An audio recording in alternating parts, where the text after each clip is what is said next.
Le North Shore, sur l'île d'Oahu à Hawaï. Ici, chaque hiver, viennent déferler les vagues les plus puissantes de la planète.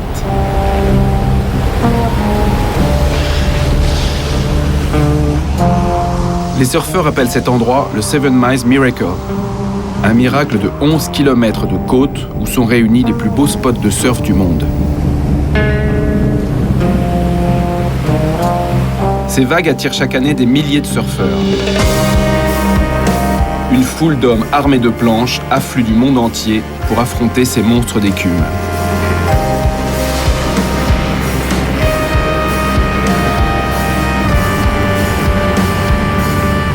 C'est le passage obligé pour faire carrière, ou plus simplement pour être vu.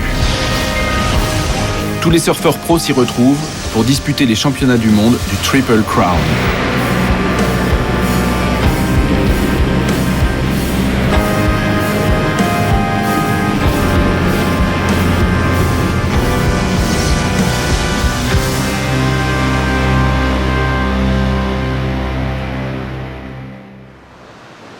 C'est certainement sur ces vagues que le surf jadis est né. Sur ces mêmes plages, il y a des siècles, les rois hawaïens organisaient des joutes sacrées.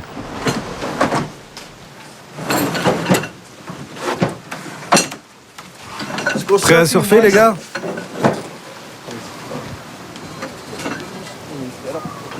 C'est justement sur ce passé oublié que Tom Pohaku Stone fait des recherches. Professeur de civilisation hawaïenne et ancien champion de surf, il a redécouvert la fabrication de planches traditionnelles, comme l'alaya.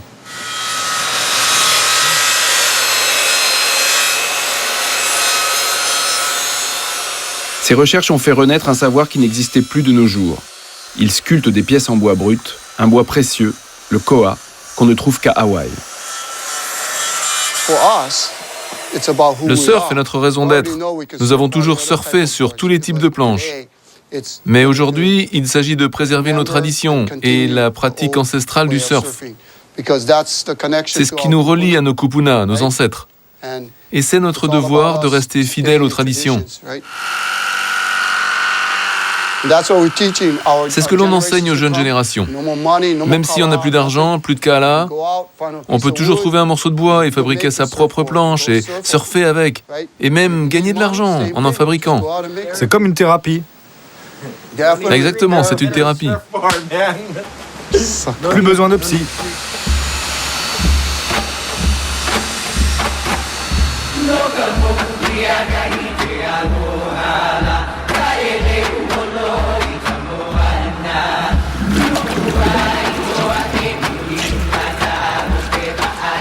Le surf représente beaucoup plus qu'un sport de loisir pour les Hawaïens.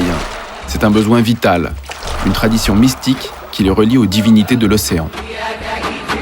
Tom Pohaku Stone ne surfe que sur des planches en bois massif sans dérive, comme au début de l'histoire du surf, dont l'origine se perd dans la nuit des temps. Manœuvrer une planche de cette taille avec ses 50 kilos relève de l'exploit. C'est ainsi qu'il perpétue la tradition millénaire du surf hawaïen, une tradition menacée comme la culture hawaïenne dans son ensemble. Pour moi, c'est un honneur de surfer sur cette planche de bois. C'est le moyen de mettre en œuvre le savoir qui m'a été transmis par mon père. Dès mon plus jeune âge, j'ai voulu une planche de surf. Mais mon père n'avait pas les moyens de m'en offrir une. Alors il m'a fait une planche avec un morceau de bois. Et je l'ai regardé faire. Une fois fini, j'ai vu la planche et je l'ai trouvée nulle. Alors je lui ai dit que j'en voulais pas.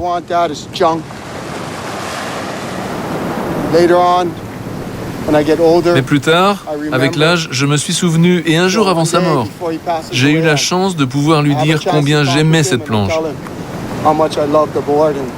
que j'étais désolé, et je l'ai remercié de m'avoir fait ce cadeau.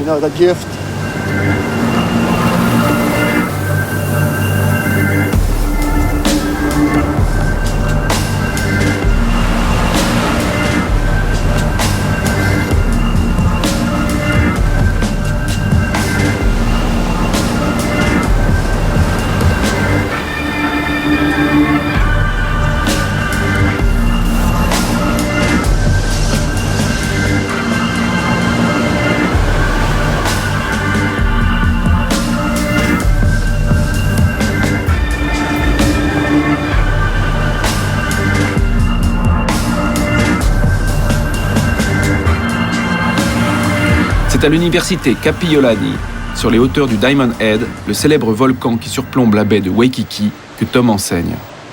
Professeur atypique, il donne ses cours pieds nus, ce qui lui confère une certaine notoriété parmi ses élèves.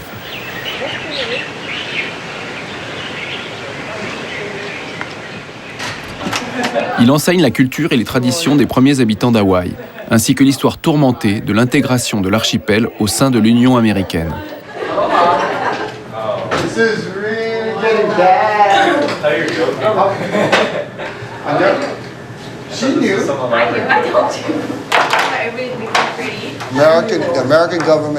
Le gouvernement américain avait envisagé de promulguer une loi stipulant que tous les peuples autochtones devaient apporter la preuve de leur origine ethnique et de la pureté de leur sang. En plus, un sénateur s'exprimant devant le Congrès américain a officiellement déclaré « Comme ça, on leur reverra nos prostituées blanches pour qu'elles s'accouplent et fassent des enfants avec les peaux rouges, ce qui équivaut à les éliminer. » Pohaku Stone essaye de nous montrer que les populations autochtones n'ont pas droit au chapitre s'agissant de leurs terres et de la destinée de leur peuple. Il s'efforce de nous soumettre des faits et des idées pour nous ouvrir les yeux. Nos terres nous ont été volées. Notre reine a été prise en otage et forcée à renoncer à nos terres. C'est vraiment très triste et difficile à accepter quand on y pense aujourd'hui. J'aimerais vraiment que la situation soit différente.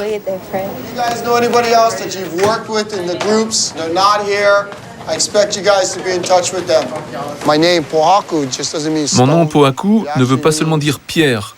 En fait, cela veut dire maître des ténèbres.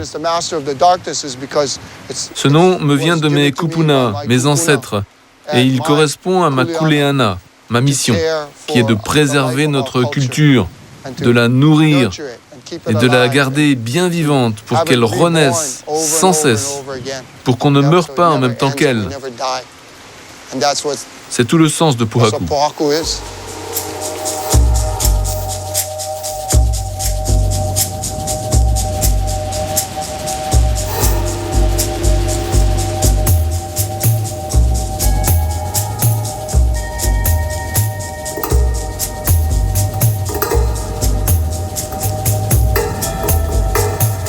L'exceptionnelle géographie d'Hawaï, avec ses immenses volcans, est à l'origine de pratiques dérivées du surf qui disparurent avec l'arrivée des missionnaires au siècle dernier.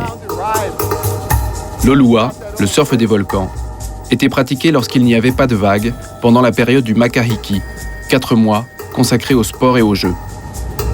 C'est une des pratiques sacrées que l'enseignement de Pohaku fait revivre chez les jeunes Hawaïens.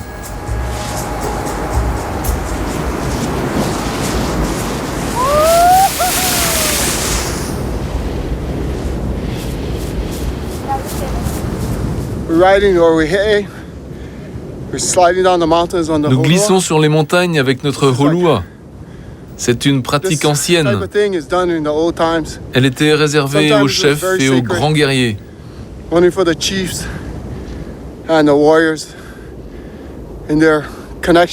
C'est une manière de se connecter avec les divinités terrestres, comme Pélé ou Ku, les deux entités mâles et femelles de la force et des volcans. So the easiest way is to put it down and push off, right? Nice and gently.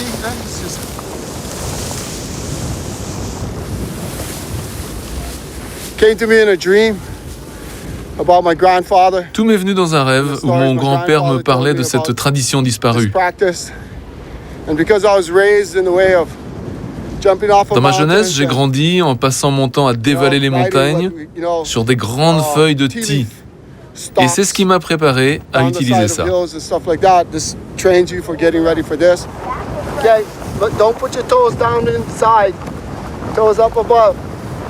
Find a place, rest on it. Push against it. 1, 2, 3.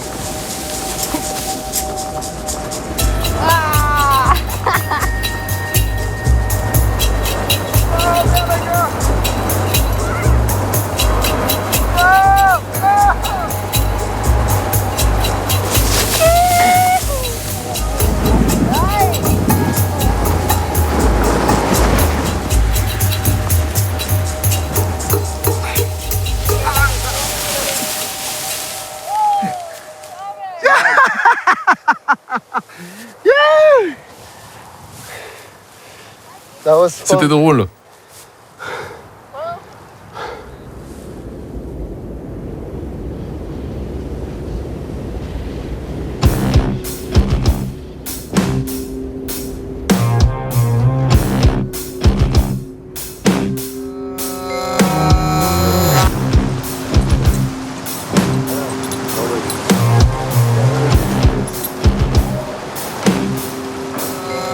Pohaku n'a pas toujours marché dans le droit chemin. Dans sa jeunesse, il faisait partie d'un gang de surfeurs bien connu des services de police du comté d'Honolulu, les Black Shorts. Leur repère se trouve sur le North Shore, à 2 pas de la plage de Sunset, chez Eddie Rothman. Ancien repris de justice et champion de surf des années 70, les Black Shorts l'appellent le boss. C'est lui qui règne en maître incontesté sur les plages de la côte nord, et le plus souvent c'est par la force qu'il s'impose. Les Black Shorts se sont formés pour faire régner l'ordre sur leurs vagues dans les années 70. Pour se distinguer des autres surfeurs, ils arboraient un short noir.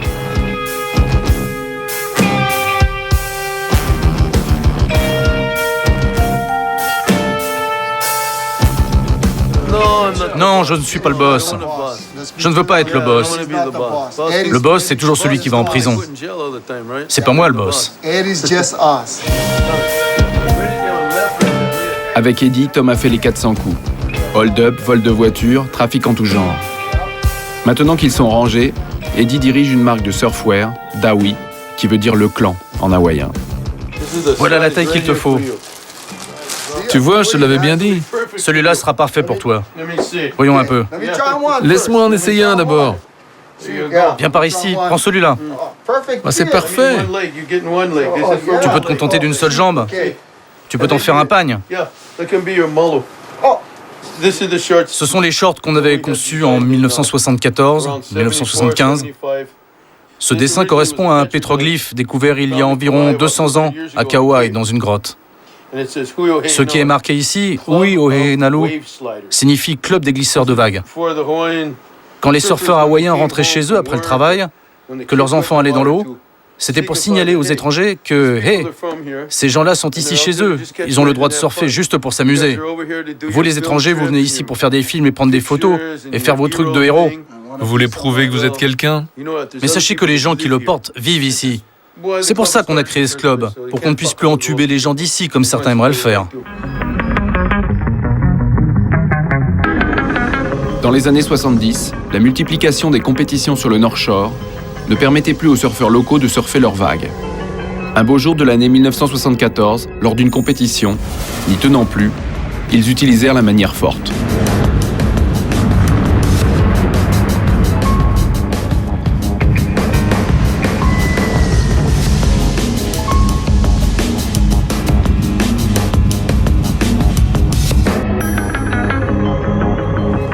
This is some of the members. I think this is Brian Amona right here. Is it? That is Amona. And we don't know who that is either, man. When Eddie approached everybody, Quand Eddie nous a présenté son idée, on s'est tous dit que c'était parfait. Les gars l'ont immédiatement adopté. Moi, j'en faisais partie parce qu'on fréquentait tous les mêmes milieux. On incarnait tous les mêmes valeurs. On se battait tous contre les mêmes personnes. On ne s'est même pas posé la question. C'était tout simplement ce qu'on était. On était prêts à se battre pour ça. Et on s'est battus.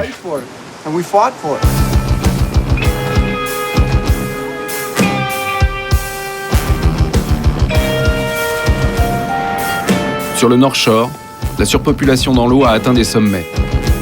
En réaction à cette invasion, Eddie et son gang, les Black Shorts, font régner l'ordre dans l'eau.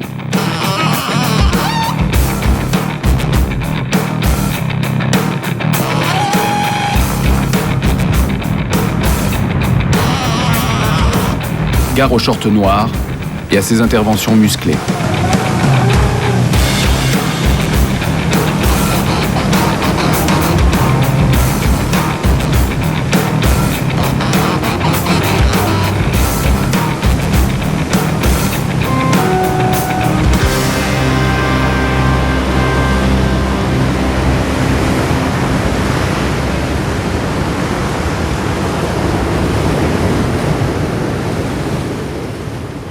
To all of you, my name is Harold the Happy Hawaiian. Welcome to the 5th annual Hui Ohenalu Beach Cleanup.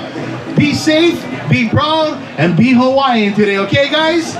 All right, here we go. Les Black Shorts ont pacifié leurs actions, mais ils continuent à se battre pour protéger leur littoral. Pour attirer l'attention sur le devenir du North Shore, ils organisent des événements, comme les grands rassemblements du Beach Cleanup, où ils nettoient les plages. Pour ces occasions, ils se retrouvent au grand complet, afin que la communauté resserre les rangs, faisant ainsi une démonstration de ses forces.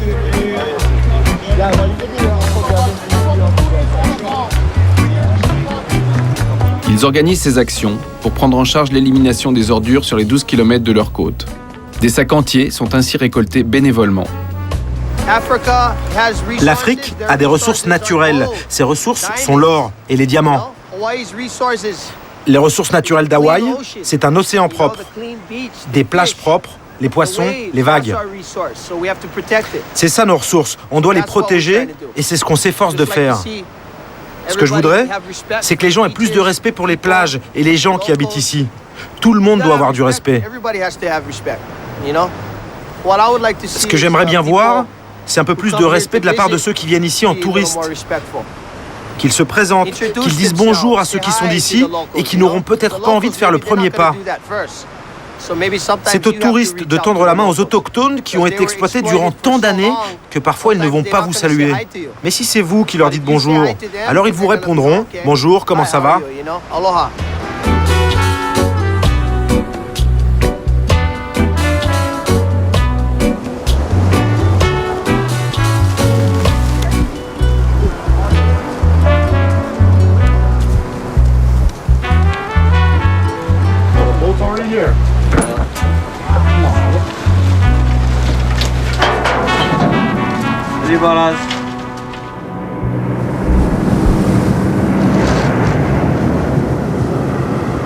Un autre type de pollution fait des ravages sur l'archipel. Depuis des années, des touristes ont pris pour habitude d'écrire avec des morceaux de corail blanc des souvenirs de leur passage sur les immenses paysages volcaniques.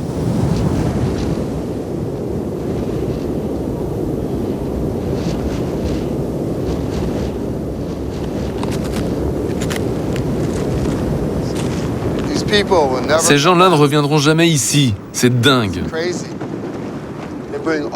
Ils ramènent tous ces coraux à l'intérieur des terres et ils les laissent là.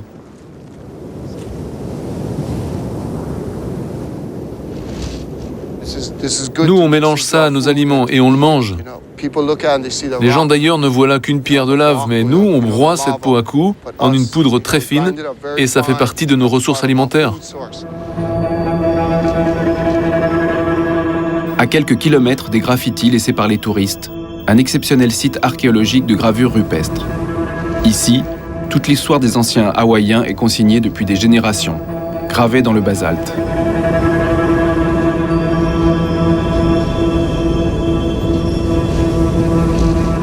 Ces pétroglyphes sont un témoignage écrit de notre histoire. C'est notre mémoire collective, parce que la pierre, la terre est là pour toujours. C'est ce qui nous lie à notre histoire.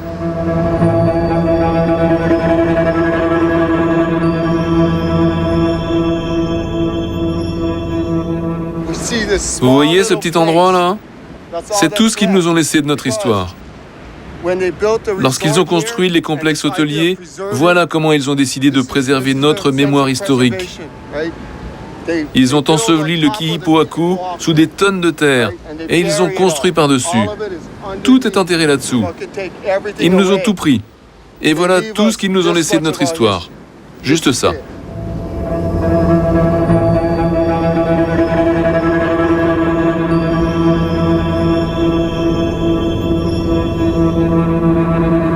Partout dans l'archipel, l'industrie touristique étouffe lentement la culture et les traditions hawaïennes, comme à Waikiki, devenu le symbole du tourisme dans le monde. Yo.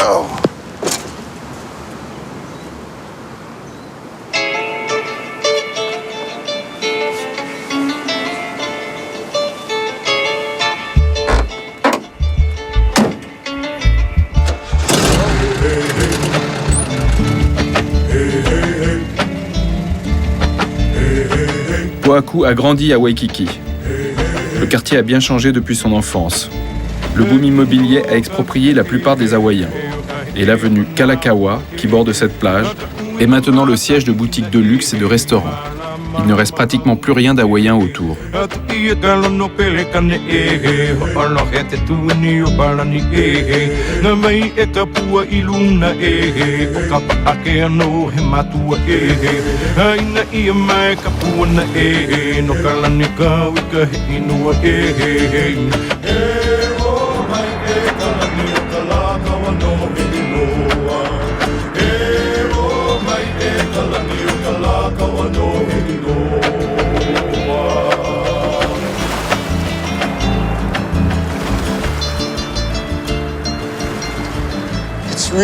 C'est vraiment une expérience unique de marcher sur cette plage avec cette planche entre les mains.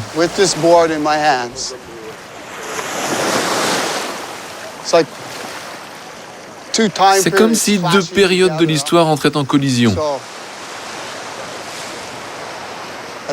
En tant qu'Hawaïen, c'est un peu dur à gérer.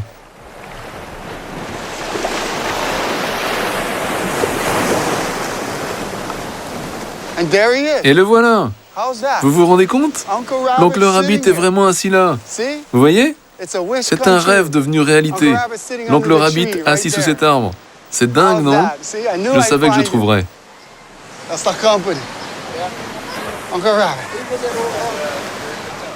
Pour moi, Rabbit Kekai, c'est le dernier des Hawaïens d'origine, mieux connu sous le nom de Beach Boys. À ma connaissance, et j'en ai eu la preuve en arpentant cette plage, il n'en reste plus ici.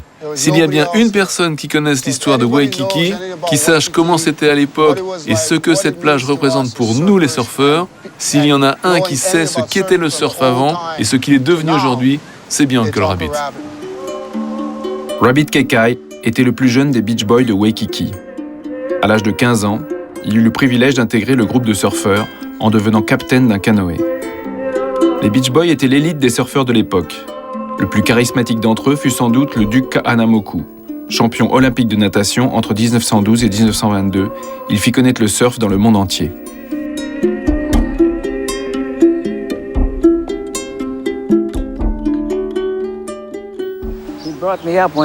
C'est pratiquement lui qui m'a élevé. C'était mon mentor. Il m'a tout appris, le surf, ce qu'il y avait de meilleur dans le surf et dans les courses de canoë. Moi, j'ai eu le grand honneur de le battre une fois. Et vous savez comment il m'a félicité? Avec une tape sur la tête.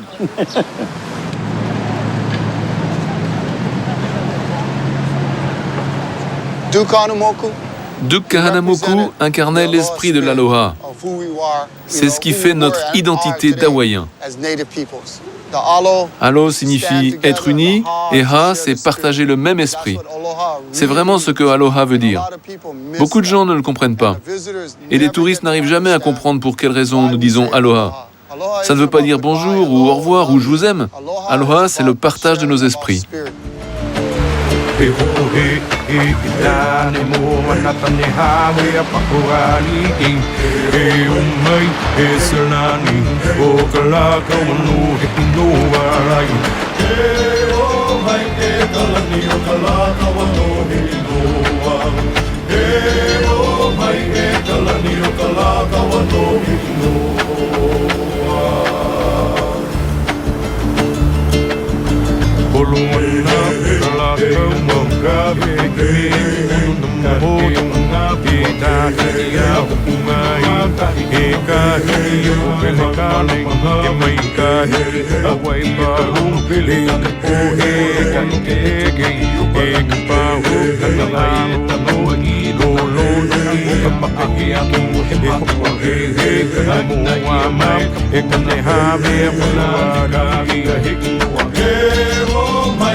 Kalani o kalaka wano he noa.